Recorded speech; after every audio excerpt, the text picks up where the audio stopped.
64ാമത് സംസ്ഥാന school കലോത്സവത്തിന്റെ cup ആര് ഉയർത്തുമെന്ന suspense തുടരുകയാണ്. മത്സരങ്ങൾ അവസാനിക്കാൻ ഒരു ദിവസം കൂടി ബാക്കിയുള്ളപ്പോൾ 764 പോയിന്റുമായി കണ്ണൂരാണ് ഒന്നാം സ്ഥാനത്ത്. തൃശ്ശൂരും പാലക്കാടും തൊട്ടു പിന്നാലെയുണ്ട്. വേദി 2 പാരിജാതത്തിൽ ലെവിൻ കെ വിജയനുണ്ട്. ലെവിനോട് ചോദിക്കാം, ലെവിനെ ആര് ഉയർത്തുമെന്നതിൽ സസ്പെൻസ് ഉണ്ടോ, അല്ലെങ്കിൽ കണ്ണൂർ തന്നെ കൊണ്ടുപോകുമോ? എത്രയാണ് പോയിന്റൊക്കെ? ഇഞ്ചോടിഞ്ച് പോരാട്ടം തന്നെയാണോ നടക്കുന്നത്? വിവരങ്ങൾ. ശാമിനി, 10-ലധികം മത്സരങ്ങൾ ഇനിയും പൂർത്തിയാകാനുണ്ട്. രണ്ട് ദിവസങ്ങൾ കൂടിയാണ് കലോത്സവം സമാപിക്കാനിരിക്കെ ബാക്കിയുള്ളത്.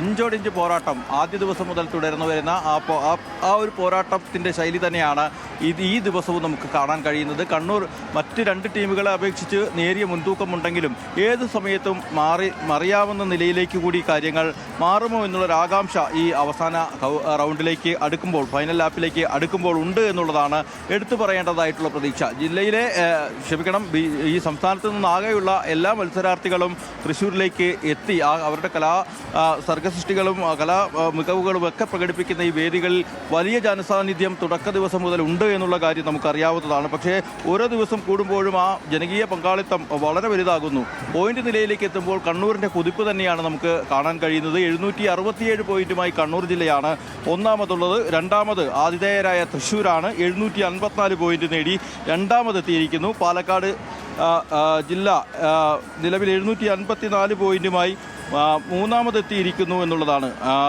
മുന്നിലുണ്ടായിരുന്ന ആദ്യ ദിവസം മുതൽ മുന്നിലുണ്ടായിരുന്ന കോഴിക്കോട് ജില്ല അല്പം പിറകിൽ പോയി 4-ാം സ്ഥാനത്താണ്, 752 പോയിന്റ്. അഞ്ചാമതുള്ളത് കൊല്ലമാണ്.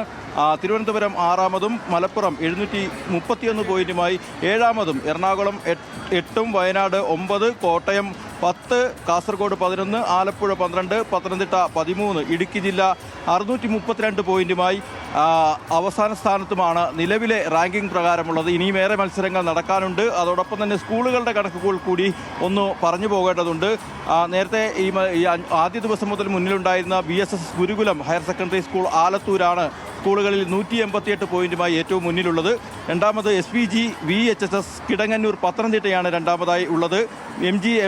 MGM HSS മാനന്തവാടി വയനാടാണ് മൂന്നാമതുള്ള സ്കൂള്.